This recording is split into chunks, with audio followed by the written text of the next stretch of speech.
Welcome to the Shift Report, the podcast from MCentric and the MCentric Foundation. MCentric is the go-to information and resources hub designed exclusively for the emergency medicine community. We regularly host key leaders from the field who share their insights and experience. Our goal is to inform our listeners and to encourage you to use what you learn to improve your practice and improve yourself. To learn more, please visit us at mcentric.org.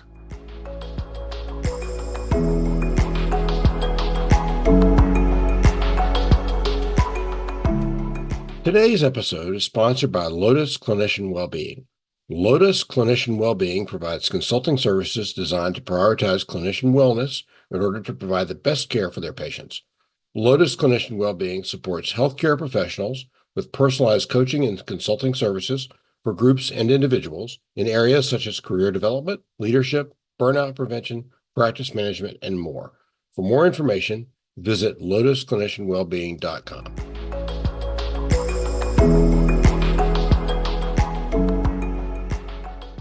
Today, we welcome Sean Codier. Dr. Codier lives and works in Massachusetts. He's a distinguished Army veteran.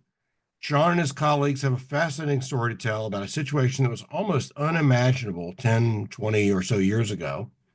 His group of physicians has formed and are operating within a union. It can't be easy to do what they've done. He'll tell us more about that today. Welcome, Sean. Thanks, Till. Appreciate you bringing me on the show. Great. And thanks for taking the time. This is a topic I learned about. I can't profess to be an expert and not a member of a union shop, but a fascinating topic that's become more apparent out in the public, and look forward to talking about it. I've had the pleasure of hearing you and some of your colleagues from other institutions speak about this topic at the ACEP Scientific Assembly. It was a fascinating discussion. It's a complicated topic without even being about physicians. I mean, just the subject of union organizing in general is a topic for hours and hours of discussion, but it's perhaps more of an issue for physicians, or perhaps not. And you maybe set me straight on that. You spent a fair amount of time in the Army, then moved into civilian practice. Tell us just how your practice started. As you came out into the civilian world and began practicing, how did you enter the emergency medicine world? Well, I started my career out through the military. So I finished medical school in 2010. I had gone into medical school on a military scholarship. So, chances were good I was going to end up doing a military residency, which I did at Madigan Army Medical Center in Washington. Completed that in 2013. Subsequently, spent 5 years on active duty. Spent about probably almost half that time in foreign service in some way or other, including in combat. And then after that, my wife and I decided it was time to come out of the military and finally settle down into life. So we settled in Massachusetts, just north of Boston, to be near family. So that's how I ended up in this business. But what I came out to was an environment I guess I didn't expect. The military and civilian worlds are quite different, as you can imagine. And working both a little bit in the for-profit world while I was still on active duty, moonlighting with a for-profit system in 4 different hospitals, and then subsequently leaving the military and then working for a not-for-profit institution. Kind of disappointed by the environment I found. Over the years that came after that, we had COVID, and things did not seem to get better through COVID. Through those 4 or 5 years, my colleagues and I had been working on different means of addressing our workplace situation. We started negotiating with our company about things like our contract. We tried to negotiate our workplace environment, things like that. And we had a very difficult time. So deciding to unionize was a very difficult decision, especially since this was not something that was done with great regularity in this country. I think at the time we decided to unionize, there were only 18 or 19 other physician unions inside the country, aside from residents. Of course, CIR has done a great job organizing our residents nationwide, and that effort had been ongoing at that point.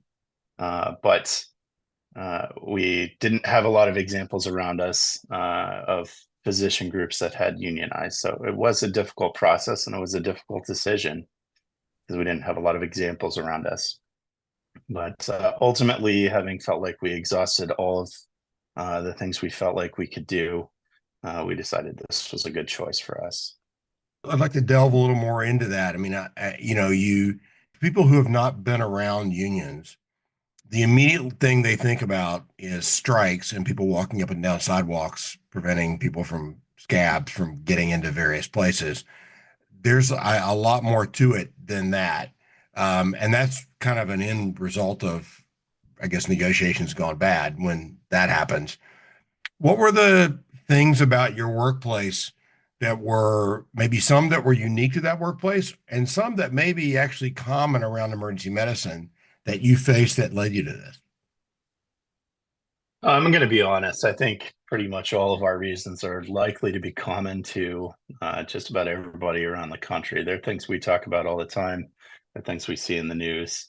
It's things like boarding. It's being constantly over capacity, having waiting rooms that are overflowing, not having resources. These are things I think pretty much everybody in the country can identify with right now. There may be places where they are not suffering these problems, but they are the very, very small minority. Um, but yeah, we had we had a system where we had two hospitals on the North Shore of the Boston metro area. That was bought by Mass General Brigham long before I arrived on the scene. And what we saw locally was something we see happening nationwide, and that is the corporatization of medicine. So, as healthcare systems, hospitals, practices consolidate, these corporations become larger and larger. They become more and more revenue driven. The focus of the operation in general becomes further and further from the bedside, or considerations that are much further from the bedside. And that's really what we saw happening. So we went from being a private group, which I think, 30 years ago is probably the norm for just about all of us in emergency medicine, to, being an employee of the corporation itself. They did the first contract negotiation before I was hired. In fact, I think I was the first employee hired as a pure employee of the hospital that hadn't been on a previous contract. And what we discovered in the years that followed is we were entirely cut out of the decision-making process. There was no discussion of our contracts. There was no discussion of our pay. Most of us were, even in the military, when you re-up your service, you sign a contract that says you are, re-upping your obligation. You get to the point where the hospital didn't even send us a letter that's saying that they had renewed our contract. It's just a total change in dynamic between having some control over how your practice operates, um, how you are employed, to being entirely subjugated to the corporation itself. Yeah, so I appreciate that. And I asked the question about things, whether it was something unique to you or something that is more common around emergency medicine, pretty much knowing what the answer was going to be, because you see every story now about emergency medicine is about boarding and work conditions and not covering the schedule and all sorts of other, and then corporate control and other things. So that's the situation you faced is something we hear about in various social media, popular media, and otherwise, about the practice of emergency medicine. So as you made the decision to unionize, you've I'm going to ask you a question that would probably take about 4 hours to give an adequate answer to, but we don't have quite that long. But what are the major steps you had to go through, and what were the risks you took? Well, so especially not being very well educated in unions in general, I think that's a pretty common condition. I think all physicians are not terribly well versed in unions, unless for some reason before you had some exposure to them. It is a different world. It's a completely different knowledge set, and really a different mode of thinking about how we're employed, especially. And I feel like that's less so for the more mature members of our emergency medicine population, and more true of the younger members who maybe have not experienced what it's like to not work in a corporate environment. Um, but unions in general are a different animal for professionals. We do have examples in other industries where professionals are unionized. I make references to airline pilots, people who are highly educated and highly trained, and it's also relatively analogous in that they are a safety-driven industry. Mhm. But I think what people associate unions with are factories, people who are, maybe not as well educated. And that's really not a fair, that's what more of a stigmatization of unions in general, which I don't think is fair. But I will admit that my, first instincts when I thought about unions were strikes, even going back historically into union violence, things like that. That's really those things are uh, not really relevant in the modern era. Strikes are very relevant. In fact, in the last 2 years, we've started to see more strikes in healthcare, which I'll be honest, when I started this, I don't know that I expected that. But when you have corporations that have reacted very poorly to unionization, I guess it's not something I'm very surprised about. But in terms of numbers, strikes are actually very rare. And in medicine, prior to the last couple of years, strikes were exceptionally rare. Now, granted, again, a small number of physician groups, but when you heard about strikes in healthcare in general, it tended to be nurses, not physicians. Um, so yeah, it's a lot of what I do these days is trying to orient people to what unions are like in the modern era, what it looks like for physicians to unionize, and really the understanding that you're not necessarily going to be standing out on the sidewalk. You're not going to have to face violence, things like that. Now, with that being said, we had great fear about whether the corporation would fire us, whether there would be retaliation, and those are a real thing. I don't like to sugarcoat situations for people. It's not in my practice habits to try and guard people from the truth. I think the truth is useful in all situations. And I tell people even in my position, I've faced backlash from my organization. I've faced serial disciplinary processes for trumped up charges. I have to deal with an administration that is very openly and that sometimes aggressively, difficult to deal with, and so for those who lead this type of process. So when physicians enter a union situation, especially when it's de novo, um, those fears are real. Luckily, we are legally protected. The National Labor Relations Act was, written to protect workers, and we have rights within that. So the organization can't just fire somebody for trying to bring a union, even if your unionization process fails. Like, say you tried to unionize your workforce and they ultimately voted against it. An organization can't come back and fire you for that afterwards. You're still protected under the National Labor Relations Act. So a lot of dealing with these fears, has to do with becoming educated about the process. Just a little bit of detail here from someone who's Sure. never been a member of a union. There's a vote involved. It's actually on your website. It's what the result was. Mhm.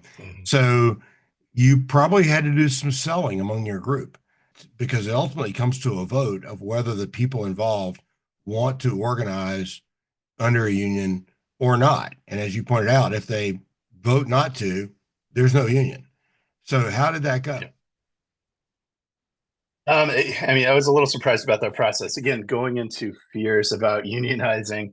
When I was asked to start this process by some of my colleagues, I really thought, boy, this is going to be a hard sell, especially in some of the specialties outside of emergency medicine where maybe it isn't as bad. We talk about emergency medicine as being the canary in the coal mine. It's a reference I hate. Um, it's very passive and never turns out well for the canary. But uh, with that being said, there's some truth to it, right? Like in emergency medicine right now, we are facing difficulties that maybe aren't as pronounced in some of the other medical specialties. Although, I suspect they're going to be in the same boat very soon. But I thought, as far as it pertains to our process, it was going to be very difficult to talk to and convince some of my colleagues who maybe had a much better deal within our organization. I was very surprised about the lack of opposition. As far as people who were truly opposed to our process, it came down to a handful of people. Our vote passed with, I think it was either 82 or 83% majority, which is, relatively overwhelming. Uh, I was actually surprised that the percentage of majority was that low, but it turns out there were people voting in our election that maybe we hadn't talked to for one reason or other, or there are often reasons that extra votes end up being in the count. Well, I don't need to go into that in too much detail, but regardless, the moral of the story is I didn't have to do a lot of convincing. It turns out that most of my conversations with my colleagues they essentially turned into counseling sessions half the time because it was people just very frustrated with our situation, very frustrated with our position with the corporation and within our own practices these days. Um, and this was an opportunity for them to vent some of those frustrations and also do something about it. Uh, Giving somebody the tools to actually make an improvement in their bad situation is doesn't take a lot of convincing, especially for people like physicians who are active, who are used to taking action. So, yeah, and as I mentioned at the beginning of the shift report, Mhm. I heard you and some colleagues speak about unionization. So this is not, it's unusual, but it's not completely unique to your organization. There are other physician unions that have many of them face similar issues. Uh, Mhm. what do you hear from them, and what do you see as trends in physician organizing in emergency medicine or in other specialties around the country?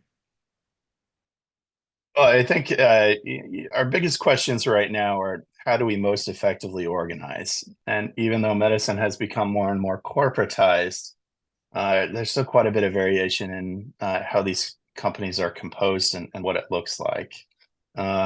When you look at groups around the country, some groups are organized by specialty, by individual group, individual practice.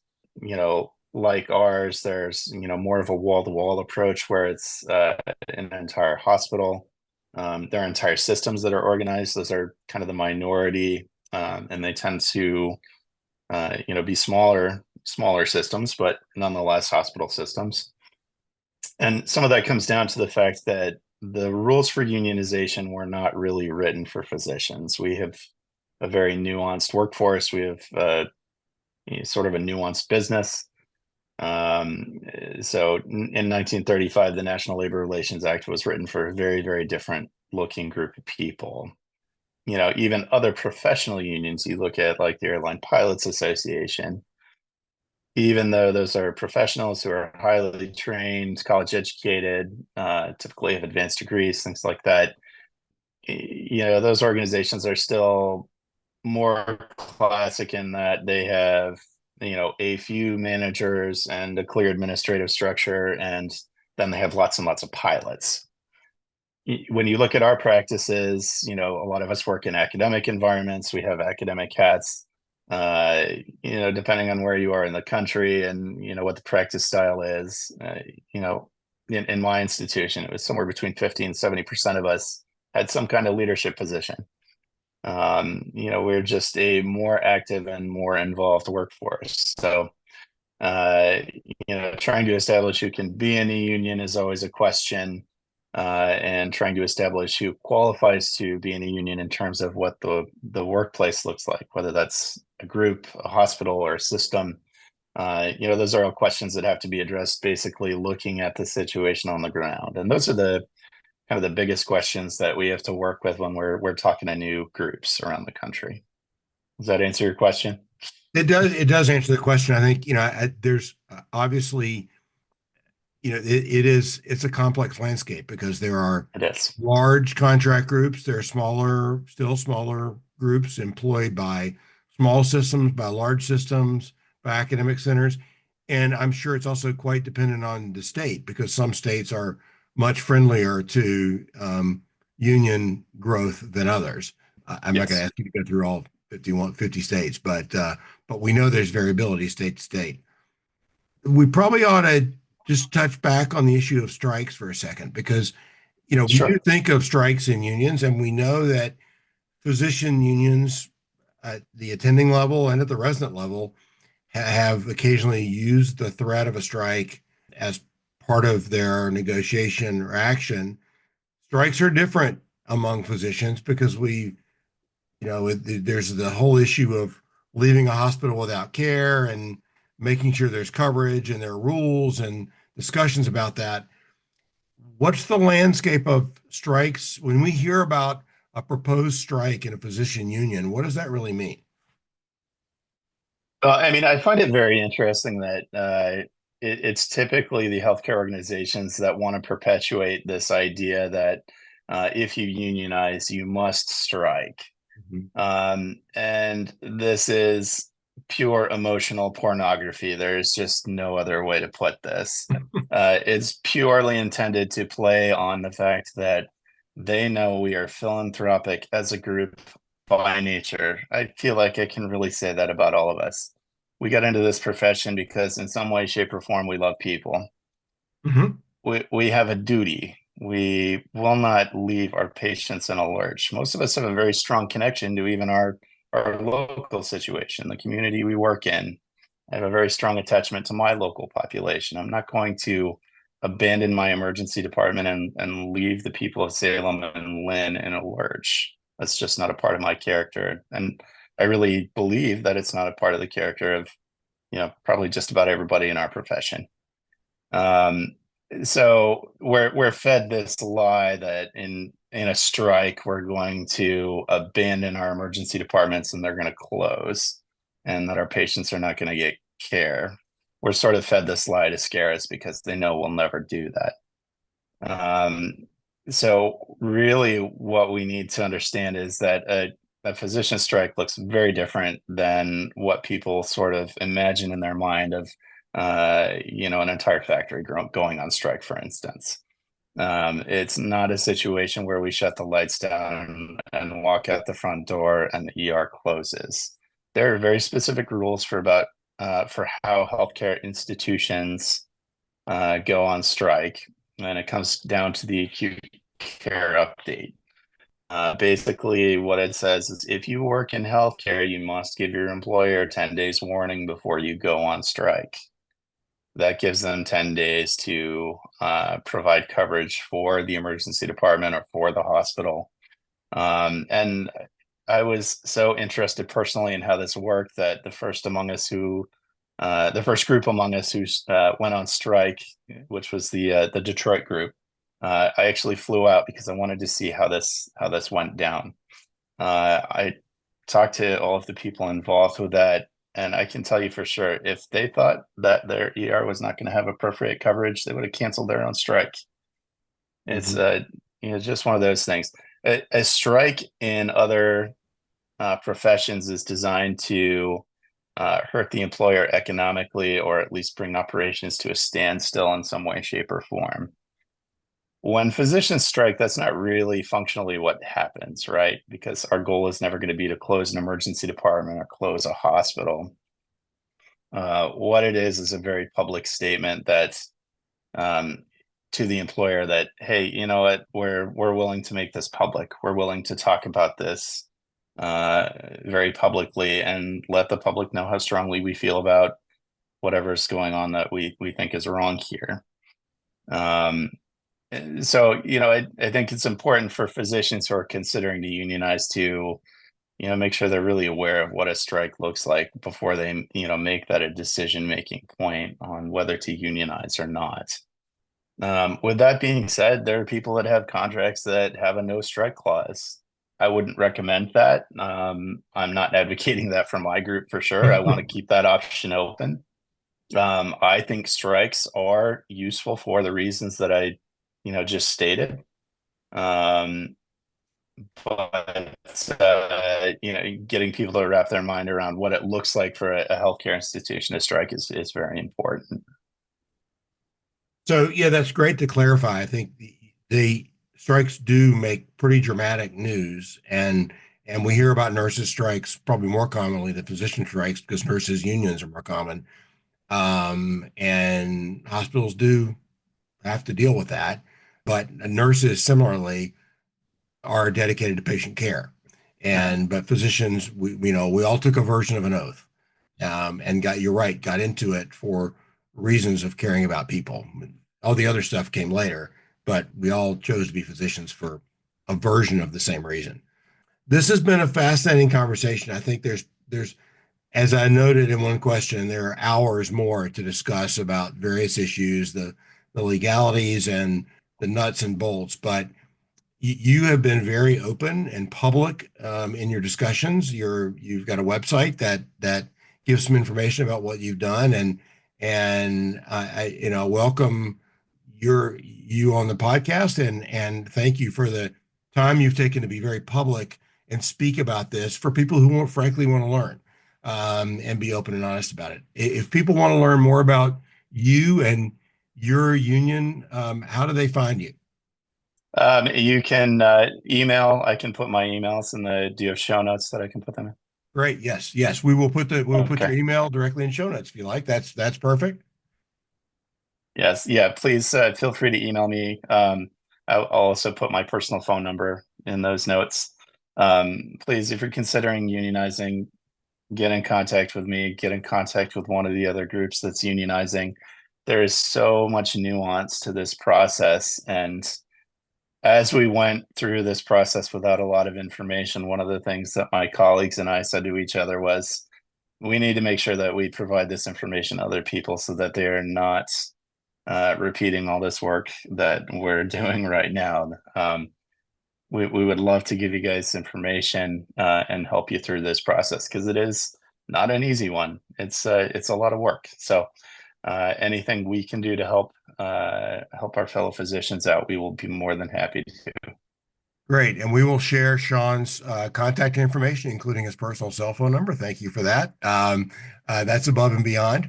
And also we mentioned your website, which is salemphysiciansunion.org. We will put that in writing also, where you can get general information and fill out a request for more information. So, Sean, thank you very much for taking the time to speak with us. It's a fascinating topic that is certainly been growing over time, and I think more people would like to learn about this and how it fits into the landscape of what we're all facing. So thank you for joining us today.